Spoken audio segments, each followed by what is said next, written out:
piled up in a pile. That's what basically. 'Cause I actually called too. I called the staff. Actually, Superintendent Bullet, and we live on Facebook right away now too. So, Okay, all right. I got to share the video, and we're going to start this show in about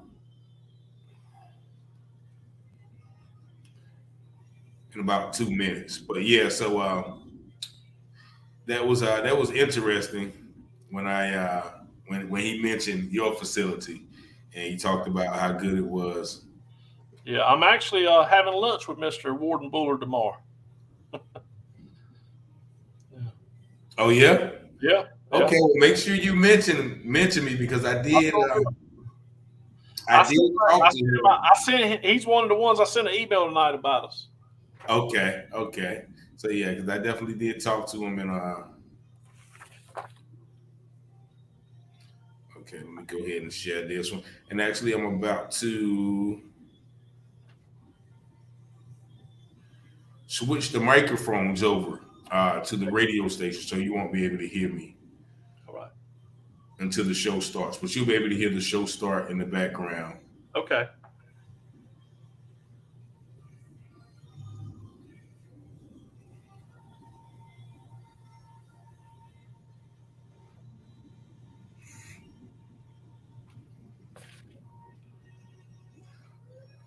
So yes, let me switch the microphones and.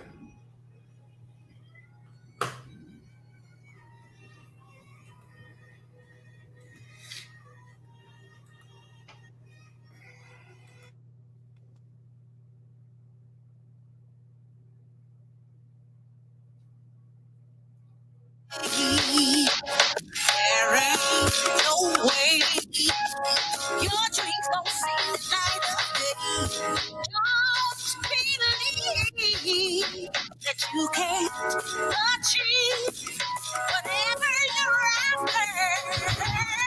Can't be saved by the simple mind that wanna hold you down. And in his time. WBISLP 1069, Winterville, Ayden, Grifton, Southside, Greenville, North Carolina. I try to be a better man, but folks just don't understand. Try to do all I can to deal with this addiction in me. Lord, I want to change. I can't stay the same with the sins that in my veins. It's trying its best just to kill me.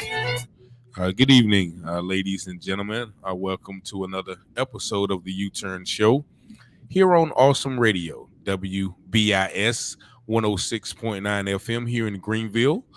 Make sure that if you haven't already gone to the website, please go to the website, www.wbisawesomeradio.org. And you can download all of our apps on the Apple Store, the Google Play Store, and Alexa. Also, feel free to check us out here on the local TV station of GPAT TV and also on the Roku channel. And also, if you do want to call in, don't forget this is a live interactive show. So you can call in today, 252-756-2008. And also, welcome to our Facebook and YouTube audience as well. First of all, I want to just thank God for allowing us to make it through another week. And I pray that God will also allow us to make it through next week. And without further ado, I have a very esteemed guest this afternoon, this evening. Man, I met about 2 or 3 weeks ago. Very, very, very impactful man in the Department of Correctional Facilities. And I'll just introduce him, Warden Emery Morton. How you doing today? I'm doing great. All right, that's good. And I always start off. Warden Morton is he's the warden at Carteret Correctional Facility. He has a unique perspective in dealing with rehabilitation. So that's what I wanted to get him on the show. But I also start with background. Of course, I always try to get a handle on who I'm talking to, how they were raised. So could you give our audience a little bit about where you're from, what your childhood was like, and things like that? Well, I'm from a small town called Maysville, North Carolina. Raised on a farm, lived with both parents. Um, didn't have a lot of money, but I had 3 meals a day and a roof over my head. And my father instilled in me early on the value of the dollar and how hard to work for. He enticed me on that by saying if I bought you school clothes, I'd get a pair of brogans and overalls to go to school, or you can go work in the tobacco field and buy your own school clothes and shoes. And I chose to go work in the tobacco field. Definitely. He taught me early on about the bottom of the dollar and how hard to work for what you work for. And in school, I was trouble. I was pure T trouble. My parents, my school teachers, they voted me most likely to be in prison. By the time I was 18, they didn't realize that I'd be going to work in a prison. But I met a good woman who that I've always been wanting, but she never had nothing to do with me because of my evil ways. Okay. But it was fate. She took me in, and we got married, and she changed me. She changed me, and then along come 2 babies, and I learned real quick that it wasn't about me at all. And I was working in shrimping and the fields and working at a factory. And one day a security guard told me, the prison's hiring Emory. And I said, what they do out there? I said, they pay you to fight. They go out there and pay you to work in the prison. I said, they're going to pay me to fight. Well, I went out there and applied, and I asked them, y'all going to pay me to fight? They said, yes, sir. Sign up right here. And they put me in the prison in the section that said 999. I didn't know what 999 meant until I found out it was 999 year sentences. They had me quitting the second day. So you actually quit the second day. Well, I actually went to the captain and put my papers in. I said, they're going to kill me over a styrofoam cup. You know, I didn't sign up for this, but the captain took me under the wing. I was 21 years old, and he sent me back into the pod, and I learned what respect was. And eventually I learned how to communicate effectively with people. And I went from wanting to fight to help people, and become a supervisor, and moved on up in my career. And where I'm at today, which I think God has placed me to help change people's lives for the better. And I haven't looked back. Okay. So, and you mentioned God. I always ask people, what was the turning point in your life when I've always been a believer that there is a higher power. But I was very resistant to the Lord. I've had a friend for many years and a coworker who ministered to me about Jesus. I said, I don't want to hear about Jesus. Get that out of here. I shrugged it off. I'm going to continue putting things in man's hands. And one day, I was promoted to associate warden at Carteret in 2015. And sometimes God gets your attention, because in that same week, I gained a promotion. I lost my house. And this is where I start my testimony about how important the Lord is in my life now. Mm-hmm. My wife was devastated. My kids were in panic mode. And I didn't realize how alone I was, that nobody could help me. And I went outside, and the first time I've ever called out, God help me. And the Holy Spirit, whatever you want to call it, that entered my head and told me to call that friend that had been ministering to me about Jesus. And I called him, and I told him what happened. And brother, I had a house that night, and I had strangers that I've never met come to my house with trucks and trailers and help me move my belongings to my new house all in one night. And I said, well, who are them? They said, that's my church family who become my church family. I accepted Christ. Not only did I accept Christ, but me, my wife, and my son all got baptized together. And I'm not alone no more, because I don't have to put things in man's hands anymore. I put things in the Lord's hands. And that's a powerful testimony. Definitely. And it's changed my life for the better. And I know now what a friend in Jesus is and what he can do for you. And I now know why he put me at Carteret and why he got my attention. And I love to spread the message of hope and love to my staff. I love to show compassion to my offenders and show them and let the Lord guide me on what I do and what my mission to accomplish in rehabilitation, reentry, and what I like to call redemption. Redemption. Now, because you mentioned early on in your career when we was talking earlier about how it's different. Well, it's different for you than when you started off. So explain the difference between, what you saw coming in than how you try to impact the offenders or the prison system. Well, what I saw coming in, we were warehousing people.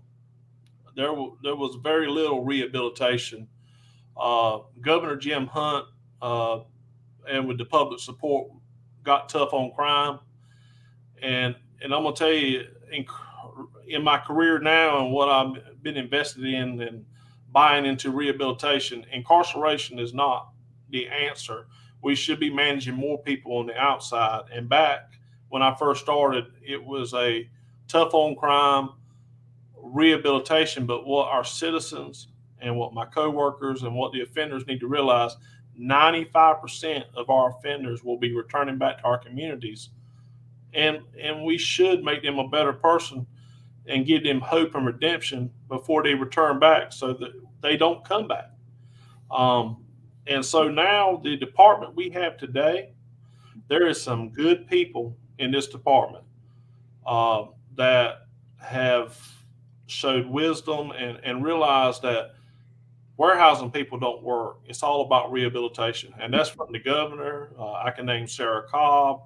I can tell you Brandy Harris, our commissioner, acting commissioner. It's all about focusing on rehabilitation and having the right people in the right positions to help this along, to not only help the offenders incarcerated, but to our citizens to understand what we're doing. We can never lessen the impact of a crime to a victim. But what our citizens need to understand, with 95% going back into society, if we don't make them a better person and give them the tools and the education, the help, they're going to return to our communities unprepared. And that's what we're focused on in this department today. And there's a lot of more people with more wisdom than I have. I just had an epiphany from the Lord to say, hey, if you're going to rehabilitate, let's rehabilitate. Let's show the offenders that we do care. They're somebody's child. I don't care. I get phone calls all day long from mamas and daddies and girlfriends and mamas and babies, and that's their child. And that's my job, to keep the peace between the parents and the offender, because, see, we need to redevelop them relationships so they're not unprepared. We need to get that father back involved in that child's life, because we don't want culture shock when they return and there's nothing there. So there, in 2011, we went to the Justice Reinvestment Act, and we have not looked back. And so we focus on rehabilitation now, and that's what I see the difference now. He said the Justice Rehabilitation Act? The Justice Reinvestment Act. Reinvestment. That is using proven techniques and theories for rehabilitation. Okay. Everybody has an opinion, but these are proven techniques. Technology is going to be the key now for rehabilitation. We're starting with tablets inside the prison. In 2019, they did the Pocket, which most young men today have technology. And our dream is we give them the keys now, but once they leave prison, they can take that technology and they won't need us to help them. They'll have it there. I'm doing a lot of things outside the box. My CD passes, we're going to start carrying them to the DMV to get their license, ID. How powerful is that? You know, you can stigmatize somebody saying with an inmate ID card or offender ID card, but if they can have a North Carolina identification card or a North Carolina license. That's just setting them up for more, for success. So your facility is geared towards people who are on the way home. Yeah, most of our offenders here. This is a reentry facility, and it behooves us to help them return to society with all the tools and success. And I try to get them jobs, work release jobs, because we could send an offender out with a $40 gate check. And what the audits need to understand is usually we give them a gate check, $40, but I've been sending out offenders that I've helped get work release jobs with $2,500 to $5,000 in their pocket. Okay. Now, I want the public to understand something that may be listening. They've also paid their bills. They also pay for their stay in prison. They pay for the arrears that they've owed to the victim. They paid the courts. This is not something we give them. They work for this, and it only behooves us to give them the ability to make money. And I've had success where the employer that's hired them has hired them when they get out of prison, so they have a job. It's a win-win for the public and the department, and for the offender and his family. All right. And so you told me, before the show, and actually when I walked in, because if you didn't know, I went to speak at the prison, and I just felt like I told him before the show started. I said I felt at home, which was strange. Yeah. But you told me that a lot of prisoners and staff are actually trying to get into your prison, either to work or to be housed there. Why do you think that is? I owe that all to the Lord. And I'm going to tell you, when you treat people with compassion and treat them like a person and not a number, I don't treat them like they got an Opus number. I don't treat the staff member like they're a beacon number. I treat them with compassion and kindness, because it only behooves us to. When you walk into my prison, you'll feel the spirit. When you treat staff with kindness up front, that carries to the back. And what I tell my offenders when I have time, we have to work together. This ain't Mr. Big Shot here. I run the show. I'm not God. But if the offenders and the staff and me work together in the program sections, it's a beautiful thing, because we're accomplishing our goal. There's little to no violence. Everybody has a bad day, but I listen to them. We have very little grievances at Carteret. And for the public that knows what a grievance is, say DC 410, where they can write grievances, problems. We have very little here because I listen to the men. I tell them to write to me, and sometimes they just want someone to listen to them. And it makes a difference in your environment when you treat people with kindness and show them that they're men. Uh-huh. They're going back home. These are going to be my neighbors. These are going to be people I see in my grocery store. These are the people we're going to see getting their money out of the bank. These men that I have at this prison are going to pass me on the street, going to Walmart. It only behooves us to treat them better than what they come in and make them better productive. And I'm going to tell you something. I've got some guys there with some skills, can build you a house out there without reading blueprints. Yeah. I got some artists in here. I got some singers in here. They just need the right push and in the right way. And I get them their education. And I've had them tell me I'm not going to go to school. And I tell them what I tell them. I said, if you'll go to night school, I'll let you get a work release job. It's a win-win. I don't put roadblocks up. And that's what I teach my staff and my program staff. We're not here to put roadblocks up in front of this rehabilitation. We need to move forward with it. And so what types of programs do y'all have?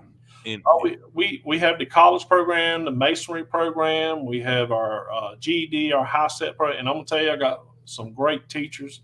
The inmates love them to death, the offenders. And they're like my family too. When we eat, they eat with us. We all the time take care of, we like to eat like a Baptist church out here at Carteret.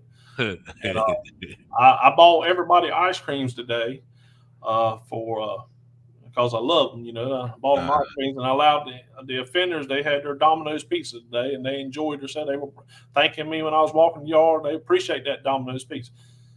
But the bottom line, the other programs we have is, our work release program is the biggest incentive and the biggest hope the fellas want, because they want a chance and opportunity to prove themselves. I got some have gave up on that I take in to my prison and see my approach to rehabilitation and it's we can sit here and say everything. I can lead people to the water. I can't make people drink. It's not, but if I can help one, I'm doing what the Lord has put me here for. Definitely. And so we have a lot of programs and a lot of things. It's just how you treat people. I tell my staff when I come into work, I tell them how much I love them. I don't tell them I just love them. I show them I love them. And I have no vacancies. I'm one of the only prisons in the nation with no vacancies. I got a 20-person waiting list. It's because of how I treat them. I don't look at them as a number. I care about their families. The inmate, the mamas will call me. My baby ain't heard from them in 3 days. I said, give me your number, man. I'm going to go check on your baby. And I'll call you back. And sometimes that's all it takes. It's just compassion and realizing what I'm here for. And I've taught my staff that, and I've taught my programs that their job is to bring down barriers and roadblocks and help these guys transition back into society and be successful. And it takes special people in this business to do that. And we have a lot of great people behind the scenes and at the top who believe in rehabilitation. And I'll say again, our leadership, Sarah Cobb, Nicole Sullivan, there's a lot of great people that's pushing down rehabilitation hard. And I'm a believer. I've seen it work. Just 1 second. We do have a caller coming in. Caller, welcome to Awesome Radio. You on the air? Good evening, Warden Morton. You are sounding really nice up there, young man. Well, praise God. I love it. Praise God. Yes, I just want you to know that you're speaking well, and you have at least 2 of your viewers that are listening to the show who support you. We are your CIT coordinators, Tiffany Herring and myself, Sharice Boyd-Jackson. You might not know my face, but you definitely know my name. Keep up the good work and good job, Warden Morton. Well, I love you, and I appreciate what y'all do. Thank you, caller. Appreciate you. Yeah, and actually, I do want to. We got about 50 seconds before our first station break, but yeah, Miss Tiffany Herring and Sharice Boyd-Jackson, 2 lovely people. Just 1 second. We have another call. Welcome to Awesome Radio, caller. You're on the air. Yes, I just had to chime in. I was with Warden Morton a few months ago, and if he's listening, hey, Warden Morton, this is Miss Golly, one of your auditors. Okay. I want to say keep up the good work. You are phenomenal, and everywhere I go, I tell people about your philosophy of leading with love. So keep up the good work. And I owe that all to the Lord, but I love you too. I love you more. Thank you, caller. And we're going to be right back here on Awesome Radio. We have to take a station break, but we're going to be right back with Warden Emery Morton. Stay tuned. And now, Fastened Like Nails with Dr. Mark Hamby. You can't have a theology of work until you first have a theology of beauty. Now, and here's the reason why that is. If you're working for the wrong reasons, then your work is not going to bring you the enjoyment that you need, because that's why God gave us work. He gave us work for our enjoyment, okay? So I think a theology of beauty is important because that's how God created the heavens and the earth. Everything that he did is absolutely gorgeously beautiful. The sunsets, the trees, the landscape, the colors, the texture, everything is important to God. You know, the landscape of America has changed dramatically. Cobblestone streets are no longer found. Brick sidewalks are no longer found. We've made things more easily accessible, but less beautiful. If you go to New York City, for example, you'll see skyscrapers right next to St. Paul's Cathedral there. So all of a sudden, efficiency and rooms for business and making money, that became more important than taking the time to build a building with stone, and mortar and arches. It would take a lot more effort to do that, but it would allow people to enjoy the beauty of their labor. Someone finishes building a skyscraper, construction workers. They're done building it. They go on to the next one. They leave at the end of each day seeing the work of their hands, and they're like, wow, that's beautiful. Your work matters. It needs to bring enjoyment in our lives. You've been listening to an excerpt of Fastened Like Nails, a presentation of Lamplighter Ministries. Our mission is to make ready a people prepared for the Lord, by building Christ-like character, one story at a time. To learn more about our family collection of rare books, dramatic audios, or guild programs, visit fastenedlikenails.net. That's fastenedlikenails.net. Are you a business or organization and you're looking for a few good people to join your work staff team? Are you now hiring? Need help? Want it now? Be listed and get noticed in our awesome radio on-air classifieds. Post your now hiring job descriptions on our website and have it announced here on this radio station and get your positions filled. Sign up today at WBISAwesomeRadio.org or contact us by phone 252-756-3137. People are looking for jobs. Let us help you find those people. Get your now hiring, need help, wanted now announcements listed in our awesome radio on-air classifieds. Visit our website to learn more, WBISAwesomeRadio.org, or contact us by phone 252-756-3137. This ain't your plan for me to die up in these streets. Oh Lord, can you help me?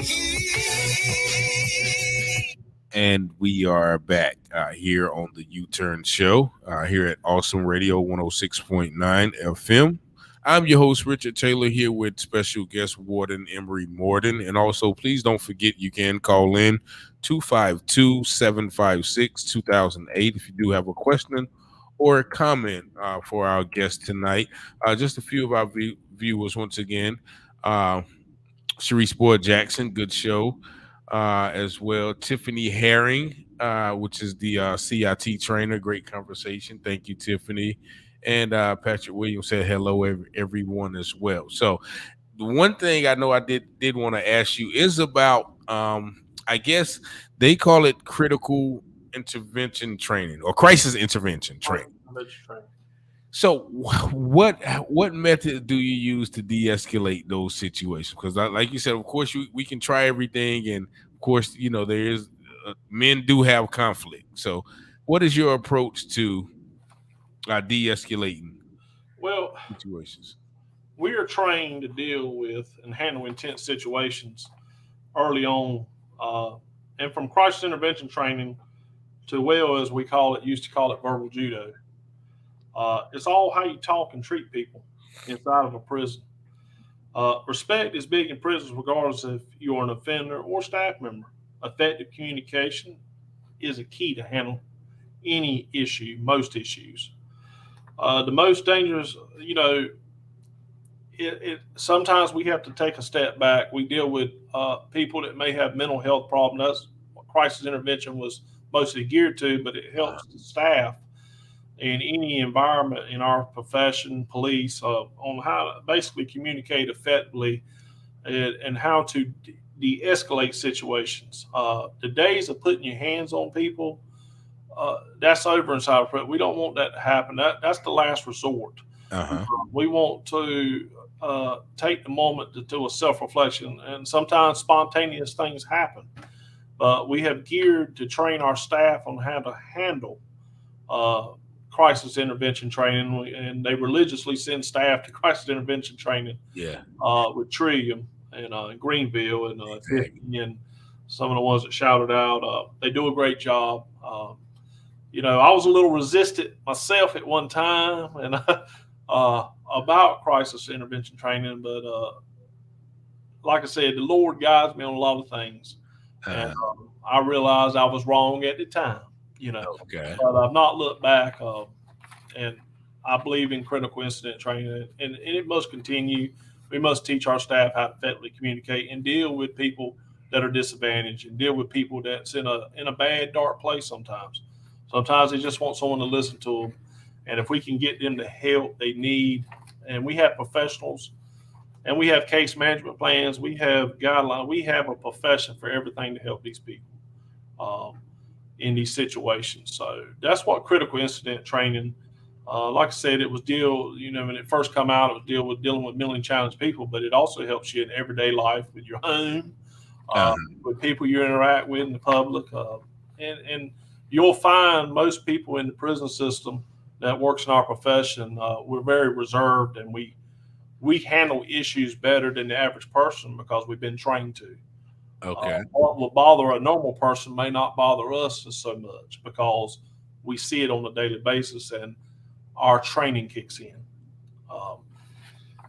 So that's what that's about.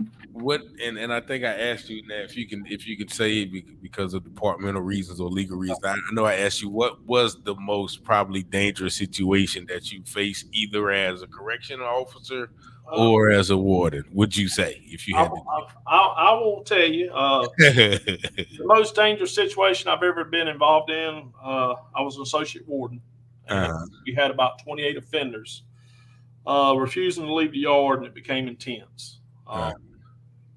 I could see the fear in my staff's face, but I looked at them and told them, I said, brothers and sisters, I love you. It's time to go to work.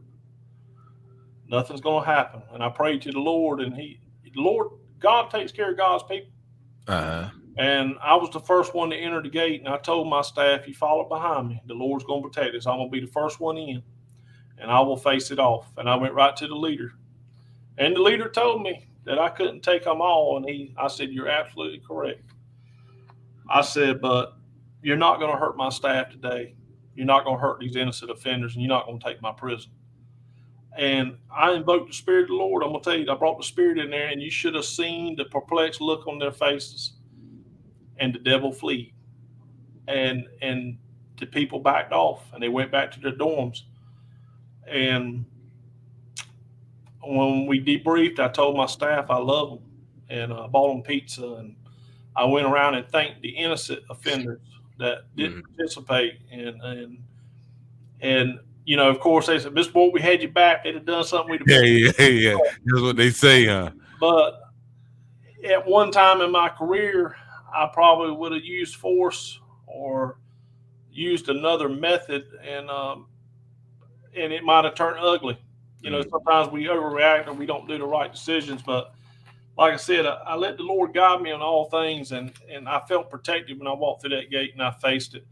And not only did my staff, and I made sure my staff, when they went home that night, that their mind was right, because I want them to go home to their family safe. And that's what I was put here for. And I wasn't going to let them hurt my staff or the innocent offenders that were trying to do their time and go home.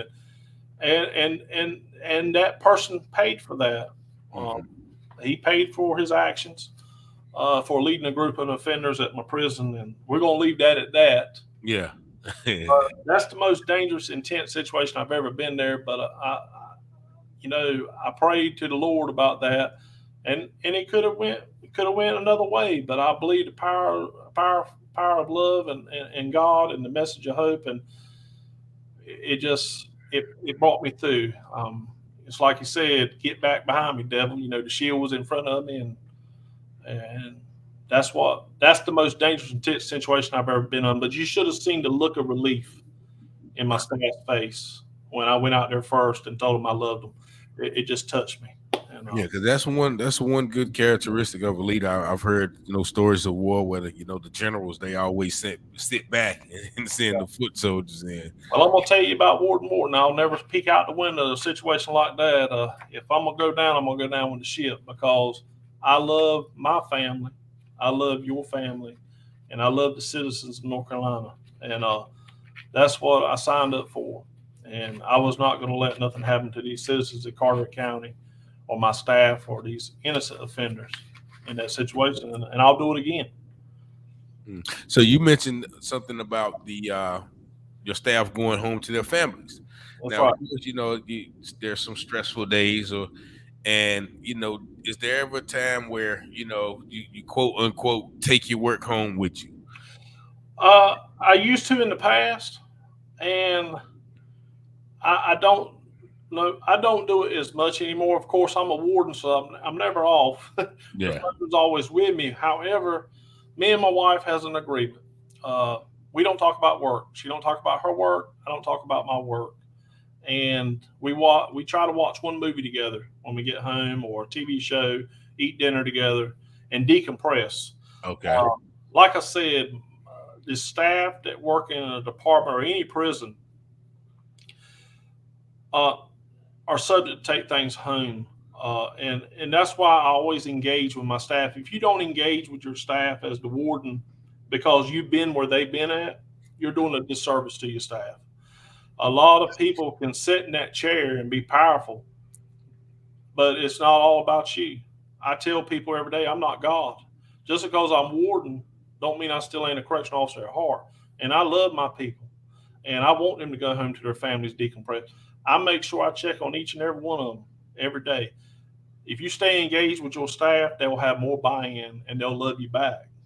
Uh, I make it mandatory that they get time off at this prison because I care about their family. I want that mama to go to that T-ball game. I mean, that birthday party. I want that father to see that first T-ball game. Definitely. And that's because I love my staff. And I got a great motivator. If my supervisors can't get my staff's time off, they don't get their time off. It's a great motivator. It works every time. It works every time. From the bottom down.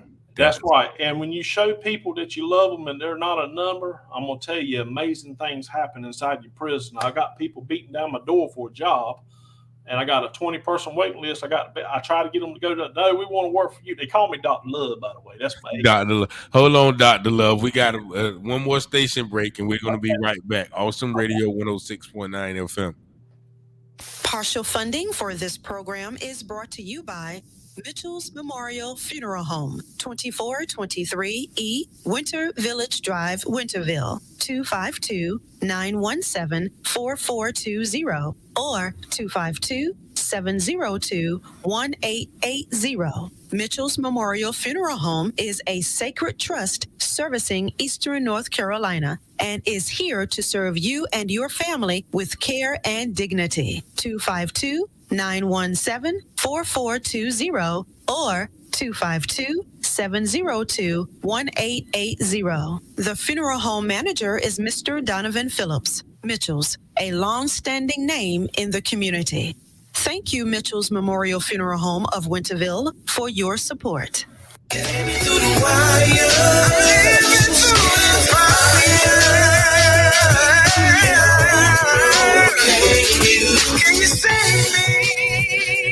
And we are back here on Awesome Radio 106.9 FM here in Greenville, North Carolina. I'm your host, Richard Taylor, on the UTurn Show. Just a couple of more comments before we get back to the conversation, Warden Mitchell. They have to really know that someone cares. It makes a difference. God bless you, sir. Love always win. Sir Reese Boyd Jackson says you definitely have to stay prayed up, working in the facility, and hats off to all those that treat offenders and staff as people with respect. And you were saying that they call you Dr. Love. Yeah, Dr. Love. Because I lead with love. I manage staff with my heart, not just my mind. Same thing with offenders. It's a powerful message to in today's society with the great resignation upon us. When you engage your staff and invest with your staff, and like I said, when you treat your staff with kindness, their personalities go back to the back and treat behind the wall with kindness. And it's a win-win for the department, win-win for my prison. And the environment of peace is manifested. I can tell you when I say I let God guide me on leading staff and offenders, as far as the offenders, they know I will help them. That's the bottom line. They know I'll listen to them and take time to address their issues. And this also helps staff. I'm very proactive and I'm not reactive. I don't sit in the office. I'm always out and about. I got my coolers. I didn't tell you about my coolers. Nah. I call them Mr. and Mrs. Morale. And I bring them with me when I make rounds, and I pass out cold Gatorades and cold water to my staff. And I do that because I love them. I've been out there on the field when it's hot, and I'm up here in the air conditioning, and I'm looking, it's 100 degrees out there. I said, well, it's time for me to go in there and show my staff I love them. So I fill my staff, my coolers up with Gatorades, and I pass them out to my staff. And I'm going to tell you something. It means a lot to a staff member when you deliver a Gatorade. And when I make rounds, I don't talk down to them, and I don't nitpick things. That's not my purpose. My purpose is to show they don't have to fear me. The purpose is to show me show them that I'm not afraid to walk the same hall they walk. And when they don't fear me and they respect me, we get a lot more accomplished. You can talk down to a person and you can fear mongrel a person. They only move where you tell them to move. But if you allow them to develop and allow them to be who they are and their unique personality that brings to the table, you have a wonderful multidisciplinary team that bring great ideas to the table. And it's just magnificent inside your prison because you can't do it alone. It's one team, one mission. You can't accomplish nothing by yourself. And that's what I bring to the table. And the offenders know how I am. They know I'm not going to yell at them and talk down to them. That's not my purpose. Mm-hmm. Most of the time, they line the yard up when they see me walking because they know Mr. Morton's coming.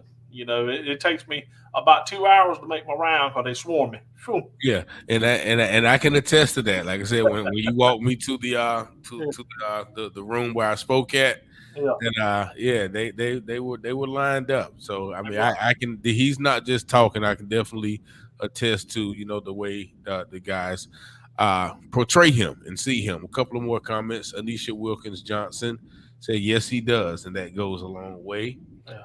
Once again, Natasha Godley says, Warden Norton continued to be the salt at Carteret. Matthew 5:13, if I'm not mistaken, with the heart of Paul and silence. So definitely you have some people who know what you do. So it's definitely not talk. And last year, I think it was, you won the National Supervisor of the Year award. Well, like I said, the Lord takes care of his people. And my staff got together and wrote this big thing on me to United One Voice United. And I was chosen for National Supervisor of the United States for 2021. And me and my wife was flown out to Washington, D.C., and we had the pleasure of being with Senate President Miss Fowler and Brandy Harris, my assistant commissioner at the time. And we just had a wonderful time. But I asked the committee, I was interested, and I said, I'm a small town person from North Carolina, but God's message is powerful. What caused you to choose me? And I'm going to tell you what they told me. This just manifests the Spirit of the Lord. He said everybody else's submission was technical, and yours was about love. And it was just so powerful that they kept coming back to me, and that's how they picked me. And I owe that to the Lord. Now that was supervisors within the prison system, or just supervisors in general? Supervisor in the prisons of the United States, from Hawaii to the West Coast to the East Coast. I was the national 24 supervisor side of a prison, and which is a great honor. But I give all the credit to the Lord. Definitely. And when I was there, I don't know if you were there at the award ceremony in, what was it, May? But they had a slogan called "All In," right? Praise God, all in. So what does that mean to the person who is not staff or member of the prison administration? What does all mean? It's a program that was developed by our very own commissioner, Mr. Todd Ishii. Was All In, and it's a campaign to get staff buy-in with staff wellness, the benefits of being paid, the raises, and basically starting to look and engage in ideas on how to make a better life for our staff. And some people felt demoralized, and we're turning a page in history with this All In campaign to show them that we do love them. And I'm going to be honest with you, every supervisor that I've ever known cares about their people. It's all the way they display it. Okay. We all have our own way of telling our staff our love. I've not met a supervisor that don't care about their people. I've never met them. But I will tell you this, I carried a step further. I had a person tell me one time that they can't tell a woman that they love them. Well, I'm going to tell you on air, they're thinking with the wrong body part, because staff know the difference between spiritual love and intimate love. Okay. And when I tell my staff that I love them, they know it's spiritual. And you shouldn't be ashamed to tell the people that you work with that you love them, because you spend more time with your work family than you do with your home family sometimes. And what I have tried to develop at Carteret is the Carteret, Team Carteret family. Okay. Most prisons, most organizations have a clique here that gets along, has a clique here. But see, it's wonderful when you have one big clique and you don't care about the color of people's skin or the gender. You care about each other as being people and human beings. And it's a wonderful thing when you have one big whole clique and we love each other. We pray together, we eat together, and it just makes your environment empowering and spiritual and uplifting, and makes the mission that you're doing more accomplished. And then when you go home good spirited. You know, I feed my staff all the time. I believe in it. I'll look at the sky. It's blue. We'll eat hot dogs. Chicken. We'll cook some chicken. We just love to show there's more to it than a supervisor and a worker. There's more to it than supervising offenders. It's what we do in the process to engage people, to bring the spirit of the Lord in everything we do. And that's what I try to do. And it's amazing what happens in your environment. And who, you know, most people think of a prison, they see movies. But that's a lot of myths with Jean-Claude Van Damme and Steve. Yeah. Prisons are very clean and very orderly. And we have reentry plans, case management plans. There is a lot of more people with more wisdom than me in this department, but I've decided to believe in it, and I've decided to be a spokesman for my leadership and in my staff, and empowering people with love, and it's just wonderful.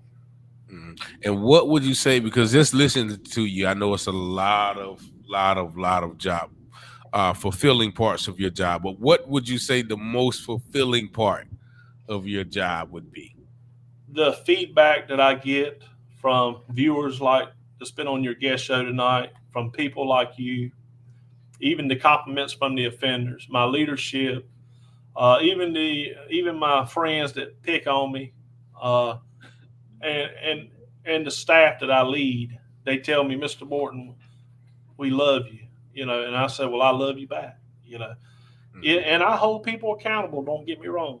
But I tell them, I get upset. I say, you're not loving me back. I love you, but you ain't loving me back. But it's like this. That's what feeds me. And the spiritual, in your soul, you get that spiritual cleansing. And you know that you have a purpose. And you know God, you're fulfilling God's purpose. And in return, I'm fulfilling what they hired me to do. I'm not just any warden to me. I'm the CEO of this prison. Okay. And I've been tasked to rehabilitate these subjugated people, to put them back in society, be successful. I've been put here to show these staff that I love them, and I know that's what the purpose I have, and that's what makes my day. I can get all the awards in the world, but when I hear comments like we've heard tonight on the radio show, and I get people that tell me and send me emails, it just empowers me. It just makes me feel like what I'm doing is worth it. Even the negative, I receive negative stuff, but you know what? I don't let it dictate me. If we allow negativity to dictate us, we all fail. We have to swim through negativity, and I'm good at it. I'm not the smartest person in the world, but I'm not going to let negativity dissuade me. I'm not going to let the devil win. Definitely. So now I know you're in contact with, you know, other supervisors, and they may not have the same viewpoint as you. How do you probably try to influence, or do you try to influence them? And I do try to influence them in subtle ways and sometimes in direct ways. But you know what? I'm just going to say it. My now acting commissioner, Brandy Shaw Harris, made my day one day. She come in and she goes, Morton, they're not going to give you the credit, but love's contagious. I said, praise God. Okay. And they're starting. We got wardens across the state that are starting to do things for their staff that, and I don't need the credit for it. I don't want the credit. That's the Lord's work, you know. But when Miss Harris told me that, it just touched my heart, because even though they might pick on me, they're doing it. They're doing things for their staff, and with the great resignation upon us, we need to do everything we can to invest in our people. and not just invest in them. You can pay people, you can incentivize, but if you treat people bad, I don't care how much you pay them, they're not going to stay. Mm-hmm. And the proof's in the pudding. I get picked on, but at Carteret, I have no vacancies. Continue to have no vacancies. Yeah. I've had them come at my door 6 feet deep. Mr. Moore, we want to work for Dr. Love, and that touches my heart. And it breaks my heart too because I can't hire them. I ain't got no vacancies. But Oh yeah, you mean officers, correctional officers? they'll come visit from the other prisons, and I tell them, I said, I can't hire you. I got no vacancies, but and I get phone calls all the time. But you know what? At the end of the day, I'm not prideful about it. I give it to the Lord, and that's the Lord in me, and that's what I give back, spiritual guidance to my people, and it just makes my day. But yeah, I do all kinds of. I'm gonna continue shouting out to my fellow brothers and sisters in supervisory roles and warden's positions. I've told my commissioners I'm not gonna stop preaching the word of love and the message of hope, and I'm gonna continue because that's what God put me here for. And you mentioned twice the Great Resignation. Yeah. What is the Great Resignation? Well, I've been on a research program for PLDP, which is Correctional Leadership Development Program. I'm class 20. Shout out to class 20. Shout out to class 20. Yeah, praise God. Got some great brothers and sisters in that class that's helped me along the way, and we've leaned on each other. But the Great Resignation, I was working on stay interviews and how to keep people engaged and employed. And there was a term being thrown out there during my research, the Great Resignation. Mm-hmm. And what it is, we have a lot of younger generation that's not like when I was brought up. It was all about loyalty and about commitment and staying. Today's society and the young people we have today, they're all about technology, and it's not about loyalty. They want to know why things work. We can't. Back then, we could tell someone to get on the train and get off. That don't work well with with a young person today.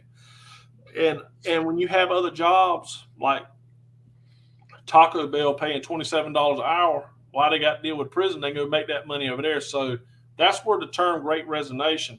So how do we retain our people? And that's the biggest debate, not just for North Carolina, but the entire United States. And I'm going to tell you, I have found a way. Show you people you love them. Tell them you love them. Treat them like people, not a number. Make sure to get time off and go home and spend time with their family. When you heal that mind, soul, and body, your staff become more engaged, they have more buy-in, and they love you back. And that's what's happened at Carteret. Now, a lot of my brothers and sisters in the profession, they're in the hole in certain situations, but I'm not going to stop preaching of what I do. Okay. And how do you think, we talked about child. How do you think a person's upbringing and childhood and family dynamic, how much of that has to do with a person ending up in, maybe incarcerated? Well, there's been studies. There's a lot of studies been done. I mean, we have a lot of single mothers today without a father in the picture. Mm-hmm. And I don't want to take anything away from a mother, because a mother loves her child wholeheartedly. They do everything they can, but that father in that life reduces the chances of incarceration without dropping out of school, getting into the wrong crowd, because like my father, all my father had to do was stomp his foot. Exactly. I would sit on the couch. Now, my mama, I might a little sass my mama just a little bit. I was just telling somebody that the other day. Like, only thing my mother had to do was say, "I'm gonna tell your daddy." Yeah. That was it. Tell my daddy I'm going to sit down somewhere. He didn't have to say that. All he had to do was stomp his boot on the floor. I knew it was time to sit down. Yeah. And it's important. But what we also have to realize, in our business, we're dealing with generational crime. We're dealing with, this has happened with grandpa and right on up, and social and economic reforms play a very big part in children being incarcerated. I mean, we need to invest in more social and economic reform in the communities. We need to have places for children to have father figures, replacement figures, to show them that not just school, but the YMCA studies, churches involved. Our churches are dying. There's not a lot of young people going to church anymore. But it's very important for a father. Now, there is children that has made the right choices and been successful in life. We can't always blame, hey, because I'm here. It's a choice. But with a strong father in their life, it makes a very big difference. And getting back to the prisons, I'm trying to develop relationships right now with the fathers we have here with their children. We've partnered up with Dolly Parton's Book Institute. We're trying to make it less traumatic for visits. Okay. We bring in games like Uno and checkers. And so when the child comes for visit, we move them off from everyone else so they can develop them relationships, because it's very important for that father to be. We've realized it's important for that father to be in that child's life. So we're trying to drop barriers down now in the prison system and think outside the box. And I'm fixing to contact Proverbs. They're an organization where they develop fathers in their life and with the child outside, and they've sent over 80 young people to college. So it's very powerful. So that's what I think about father. I know I had a strong father in my life. Yes. He never abused me, but if I needed it, he put it on me. Yeah. And we have a question that I want to ask you, but we got about a minute on the radio, and I want to keep it going just a little bit further to get this question out. But is there anything you got about 55 seconds that you want to say to the radio audience before we leave? I want to say to the radio audience that I love you and I appreciate y'all out there. And I want you to know there's people that's in this business that care about people and not just the dollar or the system. You inspire me because I'm here to protect you. And I want y'all to know that. And I'll be glad one day we can see past the color of people's skin and gender, and it'd be a beautiful world. So that's what I got to say. All right. We want to thank you, Warden Emery Morton. You've been listening to the UTurn Show here on Awesome Radio. Please don't go anywhere, Warden. But I do want to say thank you for our radio listening guests. We'll be right back with you next week here on 106.9 FM Awesome Radio at 8 p.m. on the UTurn Show. We look forward to seeing y'all next week. Y'all have a blessed week. Be safe. Lord, I need you to smile on me. Lord, I'm pleading. Tell me where you want me.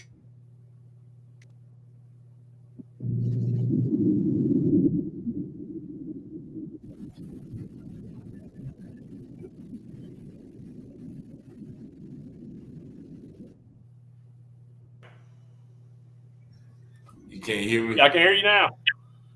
Oh, okay. Yeah. So we have a question. Reese Boyd Jackson says, will you bring back the One Day with God program? Yeah, I don't have a problem with that. We can bring it back, but we'd have to get permission from the leadership, Now, what would that program consist of? Because this is my first time ever hearing. I guess Reese knows. Well, we did a One Day God event not too long ago, Prison Fellowship. During COVID, I had a bluegrass band come from the mountains, and they played all kinds of spiritual. We had over 100 offenders rededicate their life to Christ. But leadership had barriers because of COVID, so I had them outside the fence. And we had the offenders inside the fence, and that's how we did the concert. That was a One Day with God fellowship. But there's One Day with God, they bring people in, and they go around the yard and talk to people about the Lord and how important He is to have in their life. And I believe in that wholeheartedly. Yeah. Just a couple more questions. Felicia Mitchell says, awesome show. Betty Cooper says, awesome job. Hold on real quick. Let's see if we get this call. Awesome Radio.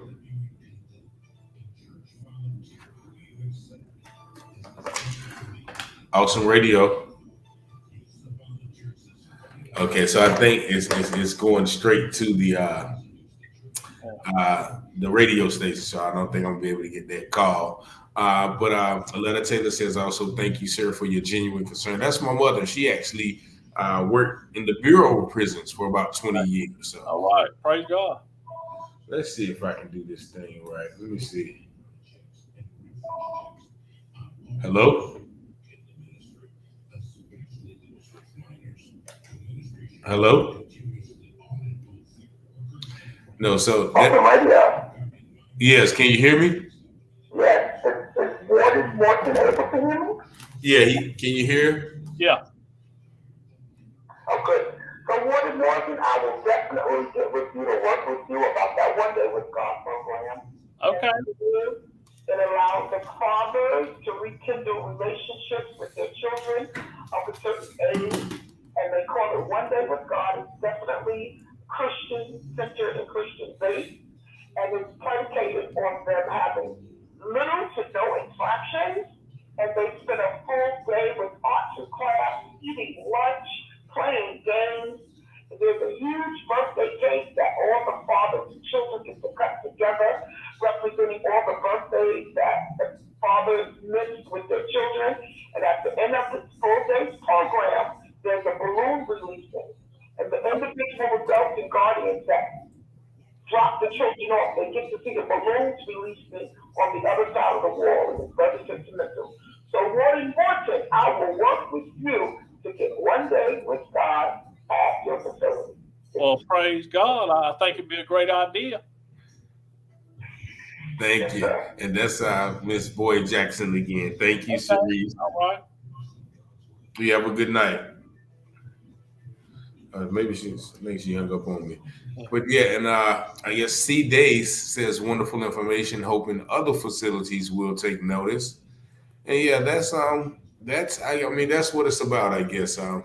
Just showing prisoners love and hope. So man, I commend you on that because it's not everybody has that attitude. And when Tiffany from the guys from Greenville CIT training, they had me to come and speak from an inmate's perspective, and I always let them know that the attitude that the officers or the administration has with the inmate, that sets the tone. That's right. For the day. I mean, I used to tell them, when you had some officers come in there, we love to see them. Well, okay, today is going to be a good day because she's going to be here. I mean, you're not going to run over, or you're not going to run over them, but they're going to treat you with respect. They're going to be fair. And then you have the other ones that will say, okay, well, they didn't come in with that love. They didn't treat you as a human. So then you automatically say, okay, well, I'm going to give him trouble. I'm going to give him the most trouble I can without getting in trouble. And that's a testament because actually inmates will protect that officer who does his job with respect and honor and integrity. So I definitely can attest to that, that attitude. So, I definitely commend you on that. Yeah, and that's what it's about. I mean, it's treating people like people, regardless of your situation. Because, I tell staff, I train new staff too. I'm an instructor. I tell them if the offenders at a prison want to, they can take over anytime they want to. I mean, the outnumbers 10-1. But what I do is I have the offenders and my staff realize let's work together. It's not us against them because we got a mission, especially here. I tell the offenders here, hey, look, this ain't close custody. This ain't medium custody. This is a time to get you home with money in your pocket. Let's be men. Let's treat each other like men. Let's work together. And, I think I've established that here, and it's paid off. It's paid off in the long run for my offenders and my staff. And that's why they want to come here. Not because I'm easy now. Everybody tell you, Mr. Morton, hold you accountable, hold you to fire. Okay. But I treat them like people, and I listen to them. And if they're right, they're right. And I tell my staff, if the inmate is right, he's right. If he's wrong, he's wrong. And I'll tell them. And a lot of them, they'll go in and tell them a bunch of blow smoke, and tell them lies. I said, don't lie to somebody because they're going to find out. And then they ain't going to believe them. Tell them the truth. And that's what I do. When the families call me or the offender asks me, I said, I'm going to tell you the truth now. It might hurt you, but I'm going to tell you the truth. And that's what I think an offender that I deal with, rather for me to be truthful with them, as they say, be real with them. Yeah. tell them what's what, they can deal with it a lot better than you blowing smoke up somebody and then you getting their hopes up, or you tell them a bunch of mess, or a staff member tell them something that ain't right, and then another staff member come in and get it took out on them. Okay. Stuff like that. So I don't have a lot of problems here. So most of on average, I mean, like most of the guys who come to your facility, what they have like what, a year left, maybe, or I'll be honest, a lot of them has 1 to 3 years, but I do have some here with life that has earned a map. That means they have been so well behaved in prison, and I think I'm a sanctuary for maps because they keep coming here because they won't come to Miss Morton prison because I approved the maps. But it's second chances of redemption. And I'm gonna be honest with you, you've been in the system and me been around, you don't have problems out of lifers. They ain't the problem. It's them short timers that come in here and don't know how to act and got all that disrespect. And that's what I have to grab the new one. When they first get in prison, I tell them, I said, listen now, they'll say, Mr. Morton, you yelling at me. I said, no, I'm not. I'm talking loud so everybody can hear what we say. I said, because it's taboo for me to whisper to you. If they get caught with something, they're going to swear up down you told us. I tell them what they knew, Yeah. I try to teach them disrespect gets you hurt at the right prison. It's different behind the wall. So not only do I teach offenders that are new to the system on how to be, I also teach new staff how to interact, because that new staff member, that badge is that big, and he got to kick it, and he's the cop of the year. And sometimes I have to show the staff that not everything is a mountain. Some things can be a molehill. They gonna make their swole. I told them, I said, they're gonna make a little swole because they're hungry. There's nothing wrong with that. They taking care of each other. They watching TV. There's nothing. They're being peaceful. If they steal something from somebody, that's different. But I said, you're picking the wrong battle. They're over there smoking drugs, or you catch them smoking. That's different. But they in there at night and done their job. They done got the shower. They relax. They might be playing spades over here. But let them alone. And that's what because they need to decompress too. So you said it's not, because I remember swoles when I was in. So they don't supposed to make swoles now. Well, they're not supposed to share. You know how that barter and trade thing is. But it's like this. We got to think outside the box. Most offenders inside of a pod develop relationships within relationships. Definitely. What they call their friends. And there's nothing wrong with breaking bread with your friends. I mean, I'm not going to go in there and shake them down because they're breaking bread with a swole, some oodle noodles, and some crackers. And you know what? Like I tell staff, they have to decompress too. When it's downtime, they've done their job, or whatever they've done, they've took the shower for the night, they in there cutting up, having a little good time. They're not being disruptive, they laughing, they watching TV. Leave them alone. I mean, they're decompressing. I teach staff how not to start battles. You walk in a block and they playing cards, and you talk to that man, tell him, get up out of that chair and sweep that floor. Well, pride's a dangerous creature.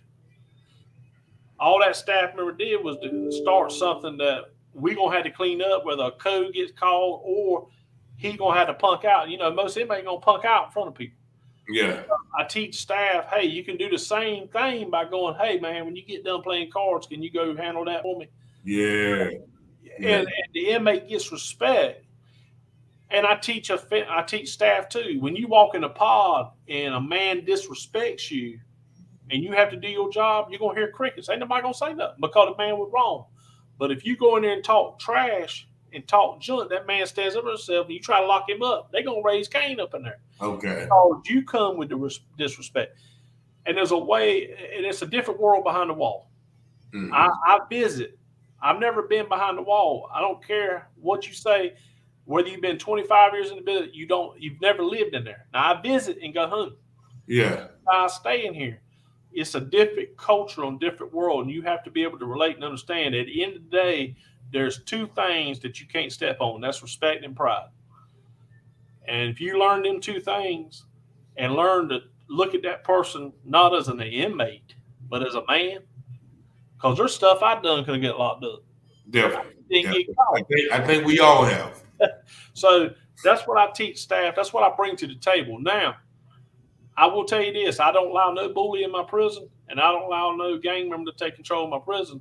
If they do, they come see me for special rehabilitation, because I'm not going to allow them to prey on the guys that are trying to go home and work.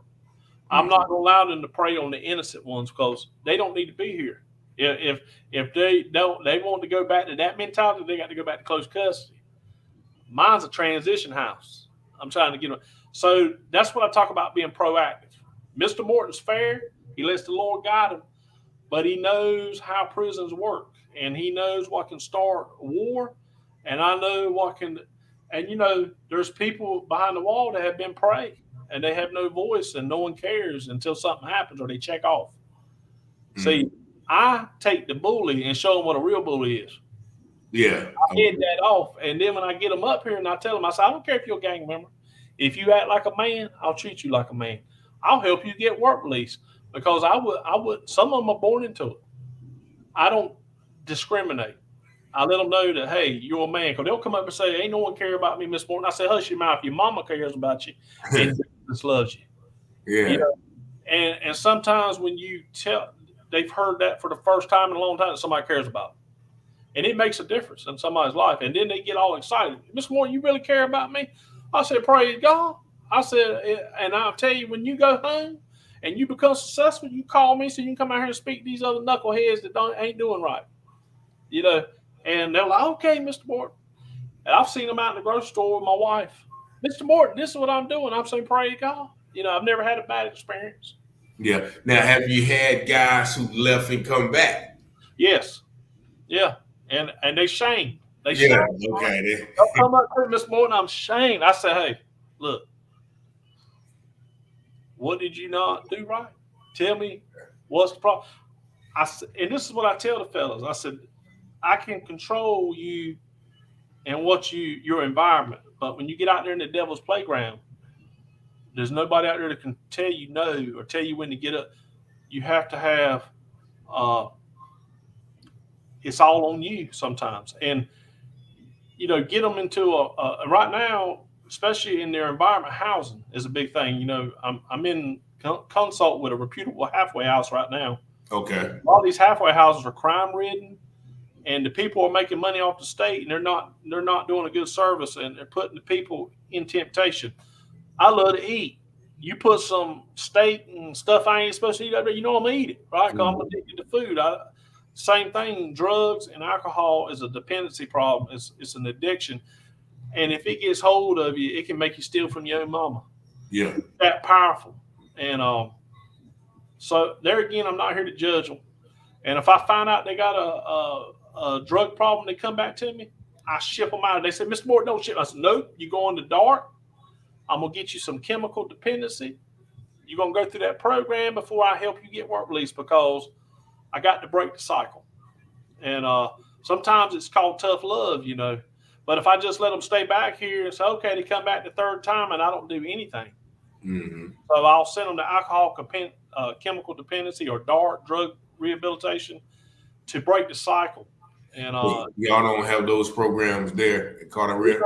I have the AANA. Okay. And I have some great volunteers that come in that have been through addiction to help my guys. But I don't have the programs here per se, but we have where we can send them. Yeah. And what I'll do is I'll ship them off for whatever long the program did. They'll come back. And then I tell them, okay, you've done your part. Now I'm going to give you a second chance and help them. And it gives them some hope. Now, you mentioned one thing that you said the lifers sometimes come and they have MAP. Yeah. What is MAP? A MAP is a mutual probation parole act.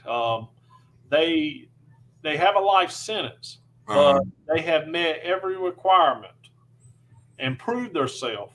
I've got some that started when I was 21 years old that are here right now with me. Started when I was 21, has never had an infraction, has never been a problem. And once we send it up, they've been approved, and I sign off on it, send it to my region, and now they have a release date. Oh, wow. Even though it's a life sentence. Okay. So, because I was thinking, because sometimes when they say life, they just like 25 years. But you mean natural life. Or now the old law, this is what I'm talking about, the old law. The new law, when they say now, the old law, when you had a life sentence, that was 40 years. Yeah. When you had a a natural life sentence, that was 40 years. When you had a life sentence, that could have been 25 to. Now, the new law that I referenced with Governor Jim Hunt, you had to do 86% of your time or 90-something% of your time before you were eligible. But we have this thing called MAP, which gives them a 5-year release date. They got to prove themselves for 5 more years. And if they reach that 5 years, they can be released from prison. That's all right. So I have about 20-something here because they send them here to me because Mr. Morton usually signs the maps. Some people won't sign them. Oh, so it's up to you to sign them? Like you have the power? I had the power, but I don't have the power for final approval. Okay. It's like I'll tell you this: I got a lot of guys here that are eligible for home leave. They get ready to go home, but they ain't seen their wife or their mama or their kids, and so I had to get a hotel. A lot of the other ones said, "Well, I ain't doing no hotel." I said, "Why not?" If they're 60 miles over the radius. So I got a hotel today that's agreed for my offenders and their families, allowed them to use the hotel. And I give them a 6-hour visit the first time, 6-hour visit the second time. They do good on that, they get a 24-hour home pass. Okay. It gives the offenders hope. And these guys are not serial killers. These guys are ready to return back to society. And that's what I had to tell the hotel owner. I told him, I said, I'm not going to send you a serial killer. I'm not going to send you, I'm going to hurt you. These guys, we want to develop these relationships now so they can reconnect before they go home. Because it's a culture shock. Person been gone for how long? Then you just show up at my house and you back in my life telling me what to do. Yeah. It can cause a lot of problems. So the theory behind this is if we develop these relationships now before they go home, things become normalized, Man, that's awesome. Yeah, that's definitely awesome. Yeah. For somebody who realizes that, because I had an epiphany, man. I know what I'm here for. Yeah, it's a lot of guys that come out and, like you said, they go from one extreme to the other. Like one extreme where everything's taken care of them, and then the other extreme where everything is expected of them. Without a transition period. Without anything, we failed them because, like you said, they've had everything given to them. Boom, and some of them don't have a strong family support group, and then we expect them to take care of themselves and not get in trouble. And then you know how hard it is for a normal person to get help, much less someone got inmate on the title. Yeah, they go through what. So not only this is nothing I didn't say on your show, but I gave out $63,000 in food stamps last year. Okay, I made sure they got food stamps. I make sure they got housing before they release from here. I don't put them under a bridge. I refuse to do that. I've been told, well, they can release. Nah, we're going to find them a halfway house. We're going to find them housing. But we ain't putting them under no bridge. Now, how you going to stick somebody on a bridge? You know what I'm saying? Mm-hmm. And it hurts. What are they going to do? They're going to go throw a rock through the church when they get locked back up because they're hungry. Or they're going to rob somebody or do something crazy, and they're going to end up in the big time. And we're doing a disservice, So with the halfway houses, is there any state, like how does someone, because actually that's been one of my interests in giving a transition house, like where guys can come for 6 months and work, get license. Well, let me tell you what's going on. The state has failed. Now this is me and you talking. The state has failed. Well, we're still live on Facebook, but we're not on the radio. Okay. The state has failed on not realizing it's not the state's fault. But what I'm saying is we have allowed citizens to be owners of halfway houses, and we expected the halfway houses to take care of itself. And what we have discovered through talking to our brothers and sisters in community corrections, most of them are in very high poverty or high crime-ridden areas, and they're just getting money. So what I would love to see, and what I'm partnered up with with a gentleman, a pastor in Jacksonville. He was a former, I can't remember his name right now, but I got him on my phone. With some business owners, they want to build a reputable halfway house. Okay. That's not in a high crime area, that's a reputable. And I would love to see the state, like me, like I go to work release, I do site checks. I would love for me and my supervisor go do site checks at the halfway house and to make sure when the state's paying these people money, they're doing what we paying them for. So, like, let me give you the example. Bojangles wants to hire an offender. What I have to do as the warden, I have to go to Bojangles and do a site check, make sure there's where they're going to be working at. Is it safe? Do they have workers' comp insurance? What will be their hours? Who's the manager? Where the exit points are. And then I say, okay, it's approved. I want to do the same concept with halfway houses. Okay. I want to go to the halfway houses and make sure there ain't no roaches crawling around, no rats. There's doors on the hinges. We're providing these people the proper services that we're paying for. And if they're not, we're not going to use them. So there are no site checks right now? I don't believe so. Okay. I believe what we've done in the past is when we release them from prison to community corrections, we've let them take it over. But there's going to be a merge in 2023. There's going to be prisons and community corrections are going to be one. And so now we have a vested interest to look out for each other and help each other. I'm going to be inviting probation parole to my meetings so they can be part of the process when we transition a person into their custody. Okay. Supervision. And at one point, we had our separate roles, and there's been some problems with that. So we merged together. We should be able to help each other. And I would love to see. I would love to see the thing about us doing site checks at these supposed to be reputable halfway houses or these hotels that are going to be putting our people that we turn loose, so we don't set them up for failure. Mm-hmm. I don't want to put an offender in a hotel room or a halfway house, and then you got a prostitute over here, or you got someone cooking meth or doing drugs. And I'm not saying that's happening. I'm using it as an example. Yeah, that's setting up my man that I've worked my butt off to get him where he needs to be, and then I'm gonna put him in that environment. That's just gonna set him up for failure. Okay, so it's actually it's a process, I guess, to start a halfway house. Like you have to. Yeah, it's a very big process, but if we can get them labeled as reputable, okay, get them the recognition that reputable halfway's at. I'd rather for the state to pay them owners the money. Them people the money because they're doing a service for us, not a disservice. Okay. It's like what you call that landlord, the slumlord. We don't need that. We need to do away with people that are making money off the state, not provide the services we pay them for. We're putting all this money in rehabilitation and reentry. That part, and I don't have all the answers. And I'm gonna say it's beyond my pay grade on some things. Yeah.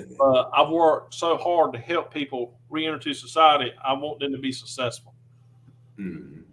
Well, you definitely, I can tell you definitely have a heart for people just by listening to you. It's a passion. Yeah. So what would you tell a young guy who, is maybe on the wrong path, or, even, a young guy who's came in, but, they haven't totally gone to the left. They've done something that they had to pay a little penance for. What would you tell them to keep them from going, a bit further? Well, end up in a bad situation. What I've realized when you talk to a young person is they'll shut you down. They'll close their ears unless they can relate. And I always tell when I talk to the colleges and I talk to Chamber of Commerce, and I've talked to young people in trouble. I've talked to the sheriff has brought the bad kids in. I let offenders talk to them. But when you can realize, when sometimes you need to listen to them because they've been barked at and told to do this and do that, and they become desensitized. And they need to be able to relate. I tell my testimony. I was a bad child. I didn't want to listen to my mom and daddy. I didn't want to do my grades. I didn't care about no school. Shoot, I wish I'd have got that 4-year degree now. I might have been a millionaire. I don't know. I tell them that you're not thinking about today because you're invincible, young man, but in the future, you may have a family. You're going to want that nice car. You're going to want money in your pocketbook. And the work hard for what you do and to believe in yourself. And let them know there's people that care. Sometimes family can't talk to family, there's people out there that can help them. And sometimes I just listen to young people, especially in the church, or just listen to them. And some of the stuff blows my mind because these young kids was very intelligent today. I mean, they were born with a cell phone. Yeah. I used to tell them stories. I had to go get a payphone, call my woman. You know, my mom and dad wouldn't let me use that line unless I asked permission. And I better not stay on there too long, you know. Yeah. You better be quick. But everybody's born. I got grandchildren. They smart right now telling me how it works on how to do a smartphone, 2 years old. So I think if we capture the moment in time where they teeter of going the wrong way. And like I say, you can lead people, but young people are invincible. They think they're invincible. Mm-hmm. They don't realize the consequences. And I've had a neighbor one time that had a child. He was headstrong, and she come and got me. She goes, I can't do nothing with him. She was a single mother. I went over there and got a hold of him, and I told him, and I sat down with him, and he was yes sir, no sir when I was getting a hold of him. Yeah, asking his mama, and that's what sometimes you need. That it don't have to be a father. Just use that male figure, authority figure, and that's what I do. You know.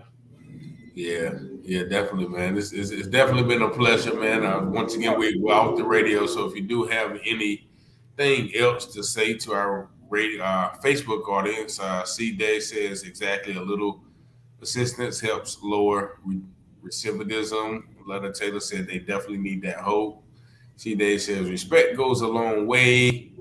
That's my mother. She said, "Mama loves you." I guess it was. But I love her too. As much as possible.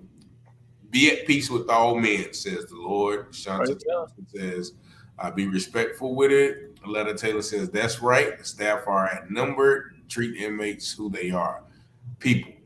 Definitely. Sharice Boyd Jackson says, have a good night. I definitely want to thank everybody who listened to the show. I definitely appreciate your interaction and, your comments and everything. And I definitely, most of all, want to thank God for my special guest, Warden Emery Morton, and his wisdom. I think you've opened a lot of people's eyes to, you change the perception of people who, hold your position and, are in a position that is that change. So once again, I'll let you, if there's anything else you want to say to the audience before we end the social media feed. I just want to tell everybody out there that I love them. And I truly do. I may not know you, but I love you. And it's very important to tell people you love them. And it helps you spiritually too. And I'm going to continue letting God guide me in my job and treating my people like people, whether the offender or a staff member. Thank you, man. Thank you so much for your time, your energy, and your wisdom. And I definitely thank everyone for tuning in. We're going to be back with you next week with another guest, and we probably have Warden Morton on again with some more topics. But I want to say thank you guys for listening, and I'll see you next